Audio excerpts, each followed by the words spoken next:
29 जुलाई 2025 को रात 11:24 यूटीसी पर रूस के सुदूरवर्ती कमचटका प्रायद्वीप के पास प्रशांत महासागर के नीचे एक भीषण 8.8 तीव्रता का मेगाथ्रस्ट भूकंप आया।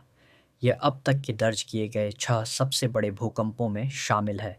इसने उतनी ऊर्जा छोड़ी जितनी सैकड़ों हिरोशिमा जैसे परमाणु बम मिलकर छोड़ते। इसका केंद्र समुद्र तल से मात्र 20 किलोमीटर नीचे था, एक गहराई जो सुनामी उत्पन्न करने की क्षमता को कई गुना बढ़ा देती। भूगर्भीय रूप से यह भूकंप कुरिल कमचटका ट्रेंच पर हुआ, जहां तेजी से खिसकती प्रशांत प्लेट हर साल 77 मिलीमीटर की दर से ओखोटस्क माइक्रोप्लेट के नीचे धंस रही है। वर्षों की यह गति धीरे धीरे तनाव जमा करती है, जो अचानक एक भीषण स्लिप में बदल गया। इस तरह की सतही दरारें समुद्र के विशाल हिस्से को ऊपर उठाती हैं और यही पानी को हिलाकर सुनामी की बड़ी लहरें बनाती हैं, जो हज़ारों किलोमीटर तक कमज़ोर हुए बिना फैलती हैं। रूस के सुदूर पूर्वी इलाके जैसे कि सेवेरो कुरिल्स्क में 3 से 5 मीटर ऊंची लहरें आईं, जो सड़कों और घरों में घुस गईं। लेकिन पहले से तय आपदा अभ्यासों की वजह से स्थानीय लोग तुरंत ऊंचाई पर पहुंच गए। लकड़ी के कई घरों को नुकसान पहुंचा और सड़कें डूब गईं, लेकिन किसी की मृत्यु की पुष्टि नहीं हुई है। राहत टीमों ने बिजली बहाल करना, सड़कें खोलना और आवश्यक सामग्री पहुंचाना शुरू कर दिया है। बंदरगाह खाली कर दिए गए और आवश्यक सेवाओं को स्थायी रूप से बंद किया गया।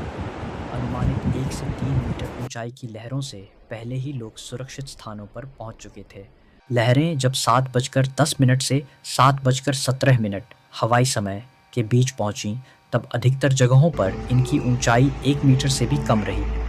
खुले समुद्र के डार्ट सेंसरों ने केवल 0.28 से 0.90 मीटर तक की ऊंचाई दर्ज की। खुला समुद्र इन लहरों को तेज गति से आगे बढ़ाता है, लेकिन असली तबाही तब होती है जब ये किनारे पर पहुंचकर ऊंचाई में अचानक बढ़ती है। सौभाग्य से सभी तैयारियों की वजह से कोई बड़ा नुकसान नहीं हुआ। अमेरिका के पश्चिमी तट, कैलिफोर्निया, ओरेगन, वॉशिंगटन और ब्रिटिश कोलंबिया में भी सुनामी एडवाइजरी जारी की गई।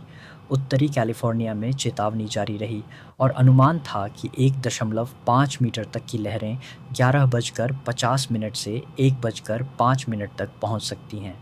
बीच बंद कर दिए गए, बोट्स को बंदरगाह से दूर ले जाया गया और लाइफ गार्ड्स को सतर्क कर दिया गया, लेकिन लहरें ज़्यादातर जगह 1 मीटर से भी कम रहीं और कोई बड़ा नुकसान दर्ज नहीं किया गया। अलास्का के सुदूर एल्यूशन द्वीपों पर भी शुरू में चेतावनी दी गई, लेकिन जब लहरों की ऊंचाई 0.5 मीटर से अधिक नहीं पहुंची, तो रात में ही चेतावनी एडवाइजरी में बदल दी गई। सुबह होते होते मछली पकड़ने वाले डॉक फिर से चालू हो गए।